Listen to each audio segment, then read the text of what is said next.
हालाणी मां अवां खे ख़बर ॾींदा हलूं त हालाणी में पौरियत जो रेवेन्यू जे तपेदार ऐं बासर ख़िलाफ़ प्रेस क्लब हालाणी पहुची एहतजाजी मुज़ाहिरो कयो है। हालाणी लॻ ॻोठ मौलवी ॾिनो नांगोर जे रवासी पौरियत यासीन नांगोर प्रेस क्लब हालाणी में मीडिया आॾो दाईंदे एहतजाज कंदे चयो त सरकारी ज़मीन ॻोठ भरिसां पियल हुई, जंहिंखे मुंहिंजो भाउ मोहम्मद यूसुफ ऐं मिठल गॾिजी मालिकी कंदा हुआ। ॿिन्ही जे फोत थी वञण खां पोइ मिठल जे पुटु अब्दुल जब्बार ऐं रेवेन्यू जे तपेदार हकाणी सैतो सां मिली भग करे उन खे लखे रुपया ॾेई सरकारी ज़मीन जा कूड़ा कागज़ ठाहे खातो पंहिंजे नाले कराए छॾियो है। वधीक दाईंदे चयो त हाणे मुंहिंजे पीउ जे हिसे जी ज़मीन ते बाअसर पुलिस जो मुलाज़िम जब्बार असांखे ज़मीन ते अचणु नथो ॾे ऐं मौतमार धमकियूं ॾेई रहियो है। हिन दाईंदे चयो त तपेदार हकाणी सैतो मूंखां 1,80,000 रुपया वरिता हुआ त ज़मीन जो खातो तुंहिंजे नाले कयां थो, जॾहिं त सरकारी ज़मीन जूं रसीदूं पिण असां वटि आहिनि। हिन हितां जे असिस्टेंट कमिश्नर ऐं हद जे MNA खां घुर कई त मूंसां इंसाफ़ कयो वञे, मूंखे मुंहिंजो हक़ ॾिनो वञे।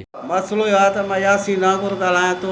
वरल मौलवी नागौर में ॻोठ आहे, जंहिंमें जॾहिं पाकिस्तान जी ऐं इंडिया जी जॾहिं जंग लॻी उन टाइम में इंडिया मां इहे जेका पाकिस्तान में माण्हू हुआ निकिरी विया, वाणिया अंग्रेज़।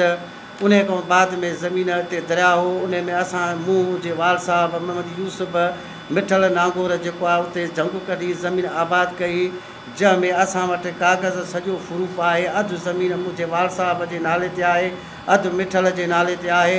उन खां बाद में मूं वटि सभु शइ आहे जेको आहे ज़मींदार वटि, तपेदार वटि वियो हा, ही कागज़ मूं वटि आहिनि। मज़ीद ख़बरनि ऐं तफ़सीलात लाइ विज़िट कयो असांजी वेबसाइट www.awamiNewsHD.com ऐं ॾिसंदा रहो अवामी न्यूज़ HD।